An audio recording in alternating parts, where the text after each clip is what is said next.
मराठ्यांनी कुऱ्हाडीचा दांडा होऊ नये हे वाक्य तुम्हाला वारंवार सोशल मीडियावरती ऐकायला मिळत आहे. आता मराठ्यावर कुऱ्हाडीचा दांडा व्हायचा नाही म्हणजे नेमकं काय व्हायचंय? बघा, कुऱ्हाड ही लोखंडाची असते, पण ती कुऱ्हाड काहीही कामाची नसते जोपर्यंत त्याला लाकडाचा दांडा बसत नाही.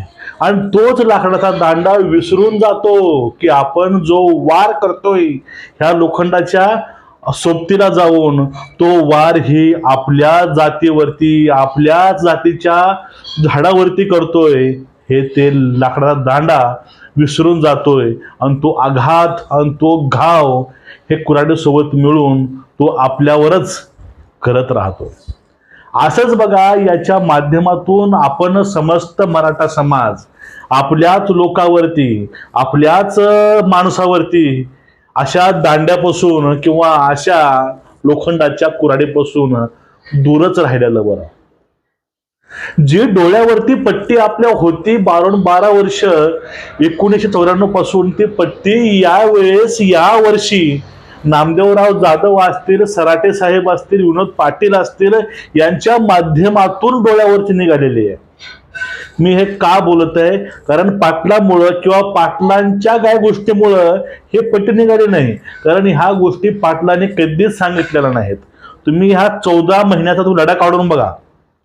ज्यावेळेस सराटीमध्ये जे उपोषण झालं चालू, त्यावेळेस बघून घ्या तुम्ही, त्यावेळेस कधीही पाटला तोंडामधून कधी शब्द निघाला नाही की शरद पवाराविषयीचा, मंडल आयोगाचा किंवा कुठलाही निघाला नाही. हे आपल्या समोर जे मराठ्यांची लढाई लढणारे काही लोक आहेत, त्यांची लढाई ही अविरत चालू आहे कायद्याच्या माध्यमातून. ते सांगतात, त्यांनी सांगितलं, त्यांनी पुरावे मांडले, म्हणून ह्या गोष्टी सर्वसामान्य मराठ्यासमोर आलेल्या आहेत. एका जातीवर निवडणूक लढवता येत नाही हे समजायला आपल्याला 14 महिने लागलं, हे दुर्दैव आहे. आणि हे 14 महिने तुमच्या पाठीमागं लोक वेड्यासारखे होते. घरावरती तुळशीपत्र ठेवून फक्त एका आदेशाची वाट बघायचे. त्या कुटुंबाचे 14 महिने कसे गेले असतील, 14 महिन्यामध्ये किती कुटुंब देशोधडीला लागले असतील, याचा जाब आज मराठा समाज विचारतोय. उत्तर काय? शेवटी भ्रमनिरास. हातामध्ये काहीच नाही पडलं, आणि जे पडलंय हातामध्ये ते सुद्धा आपल्याला या सरकारनं दिलेलं आहे. काँग्रेस, राष्ट्रवादी यांनी दिलेलं नाही, हे दिलंय हे आपल्याला शिंदे साहेबांनी दिलेलं आहे. हे गोष्ट विसरता कामा नये. 10% आरक्षण असेल बघा, संयुक्त अधिवेशन बोलवून हा एक शासन निर्णय पारित केला. मराठ्यांना 10% त्यांनी आरक्षण दिलं, आणि ज्याच्या नोंदी मिळालेल्या आहेत अशा मराठ्यांना त्यांनी दाखले सुद्धा वाटले कुणबीचे. मग ह्या दोन्ही गोष्टी करणारं सरकार कोणाचं आहे? हे चालू सरकार आहे तेच. मग बघा, एक मराठीमध्ये म्हण आहे, कोल्ह्याला द्राक्ष नेहमी आंबट लागतात. कितीही द्राक्ष चविष्ट असू दे, पण त्या कोल्ह्यांना हे द्राक्ष हे आंबटच लागतात. आता एवढं चांगलं कार्य करून सुद्धा आपल्या काही लोकांना हे सर्व काहीच नाही वाटत. 94 मध्ये जसं आरक्षणाची मर्यादा वाढवली, मराठ्यांना बाहेर काढलं, आणि त्यांचं जे आरक्षण आहे ते आरक्षण ओबीसीला दिलं, हे जे लबाड गोष्टी घडल्या त्याच्या पाठीमागं आज मराठा समाज खंबीर उभा राहतो की काय असं पण वाटायला लागलं. बघा, उद्या जर महाविकास आघाडी सत्तेमध्ये आली, मराठ्यानं डोळ्यावर पट्टी बांधून जरी मत केली, त्यांनी दांडा बनला कुऱ्हाडीचा आणि त्यांनी वोट हे आघाडीला केलं, तर त्यावेळेस त्यांची गॅरंटी आहे का मराठ्यांना आरक्षण हे ओबीसीतून मिळेल? असं कुठली गॅरंटी आहे? असं कोणतं त्याने तुम्हाला लिहून दिलेलं आहे? कुठे बॉन्ड दिलं तुम्हाला लिहून की ज्यावेळेस आम्ही येऊ त्यावेळेस तुम्हाला आरक्षण ओबीसीतनं? कारण हे पॉसिबलच नाही. कायद्यानुसार मराठ्यांचं आरक्षण हे ओबीसीतून नाही. 1% क्षमता वाढवून, घटना दुरुस्ती करून केंद्रानं आरक्षणाची मर्यादा वाढवून मराठ्यांना आरक्षण हे द्यावं लागतं. हे कळायला मराठ्यांना 14 महिने लागले. पण हे कळलंय तरी आता वळत नाही. गरीब मराठ्याच्या पोराचं, लेकराचं मला वाटोळ करायचं नाही, मला त्यांना मोठं करायचंय. मंगेश साबळे कुणाचा आहे? मंगेश साबळे आपलाच आहे. अरे ज्या माणसानं कन्नड तालुक्याचे माजी आमदार हर्षवर्धन दादा, मनसेचे आमदार, ज्या आमदारानं मराठा आरक्षणाकरता आपल्या आमदारकीचा राजीनामा दिला, त्यांच्या पाठीमागे आपण उभा राहत नाही. बघा आपण किती आता स्वार्थी बनलेलो आहोत. जो आमदार होता त्यानं आमदारकी सोडली मराठ्यासाठी, आरक्षणासाठी. आपण त्याच्या पाठीमागे उभा नव्हतो लोकसभेला. आपण त्यांना पाडलं, मंगेश साबळेंना पाडलं. मग आपलं हे आंदोलन चाललंय तरी कुठल्या मार्गाने चाललंय? नेमकं आपल्याला विजयी कोणाला करायचंय? ज्यांनी आपल्याला आतापर्यंत झुलवलं त्यांना आपल्याला विजयी करायचंय, की आतापर्यंत काहीतरी द्यायचा प्रयत्न केला मराठ्यांना त्यांना विजयी करायचं? द्वेष, ब्राह्मण द्वेष. फक्त फडणवीस नकोय. फडणवीस का नकोय? अरे ते पक्ष फोडणं, हे पळवापळी करणं, हे राजकीय गोष्टी आहेत. याची सुरुवात ही शरद पवारांनीच केली होती. भारतामध्ये पक्ष फोडणे किंवा माणसं पळवापळी करणे हे फडणवीसांनी आता केलंय. हे पूर्वीपासून शरद पवार साहेब हे करत आलेले आहेत. मग ह्या सगळ्या गोष्टीला आपण राजकीय पद्धतीनं बघितलं पाहिजे. पण एकूणच भोळ्या भावड्या समाजाचा या ठिकाणी वापर करणं किंवा त्याला वापर करून घ्यायसाठी त्यांच्यासोबत भावनिक होणं हे कदापि चांगली गोष्ट नाही. आता निवडणूक नंतर मी परत मराठा आरक्षणासाठी लढेन म्हणजे हेच काम करत राहायचे आहेत का? आता निवडणुकीच्या पूर्वी 14 महिने हेच चाललं होतं.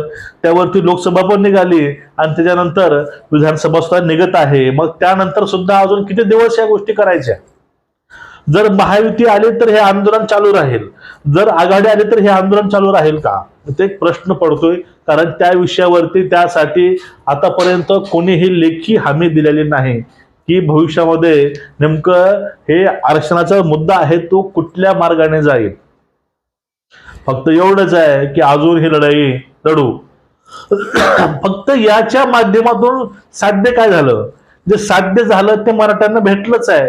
फक्त एक लॉस यामधून झालाय, तो म्हणजे मराठ्यांचं EWS आरक्षण गेलं आणि त्यांच्या हातामध्ये फक्त 10% आरक्षण येऊन पडलं. हा लॉस आहे मराठ्यांचा. आणि त्याच्याहून सगळ्यात मोठा लॉस, ती उणीव कधीच महाराष्ट्रामध्ये भरून निघणार नाही, ते म्हणजे समाजातील लागलेलं भांडण. कारण गाव पातळीवरती आम्ही राहतो. गावामधलं वातावरण पूर्वी कसं होतं आणि आता वातावरण नेमकं कसं आहे याचं उदाहरण तुम्ही कालची गोष्ट पाहू शकता. नांदेडमध्ये कंधार तालुक्यामध्ये हाकेंच्या गाडीवरती हल्ला झाला. बरोबर आहे, हाकेनं त्यावेळेस त्यांची भूमिका तशी होती. पण त्यांच्या हल्ल्यानंतर जे त्या ठिकाणी अवस्था झाली, ओबीसीचे कार्यकर्ते वर्सेस मराठा कार्यकर्ते, म्हणजे एकेकाळी मराठा ओबीसी 12 जे बटुदार आहेत त्या सर्व जाती एकत्रित राहायच्या, एकत्रित नांदायच्या.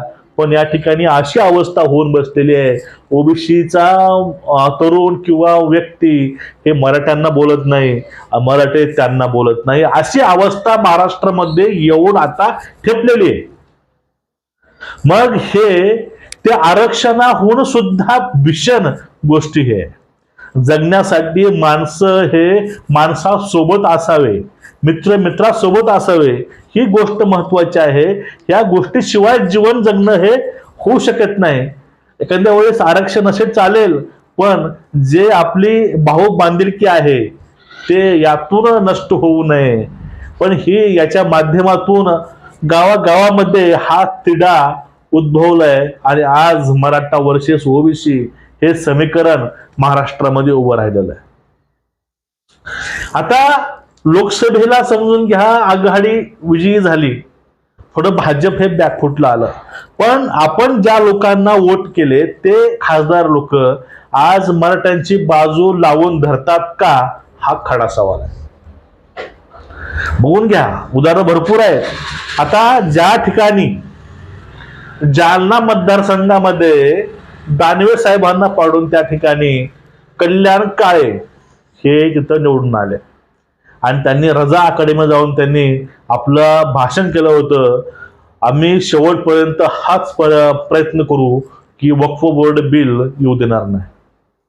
तुम्हाला फॅक्टरनं तुम्हाला विजयी केलंय याचं भान सुद्धा ह्या लोकांना राहिलं नाही. मग आपण अजून त्यांनाच वोट करायचे का? आपण अजून त्यांच्याच पाठीमागे राहायचं का? यांना पाडा. आता जर भाजपला पाडायचं असेल तर तुम्हाला निवडून कुणाला तरी द्यावंच लागणार आहे. मग तुम्ही निवडून देणार कुणाला? स्पष्ट सांगितलेलं आहे, अपक्षाला मतदान करायचं नाही. मग वोट करायचे कुणाला? ऑपोजिशनला 2च पक्ष आहेत आणि आता तिसरा मनसे. तर तिसरी आघाडी मनसे आणि महाविकास आघाडी. मग वोट करायचं कोणाला? या ठिकाणी प्रश्न असा पडतो. नेमकं भाजपला पाडण्यासाठी आपल्याला साथ द्यावी कुणाची लागणार आहे, हा सुद्धा एक मोठा प्रश्न पडतो.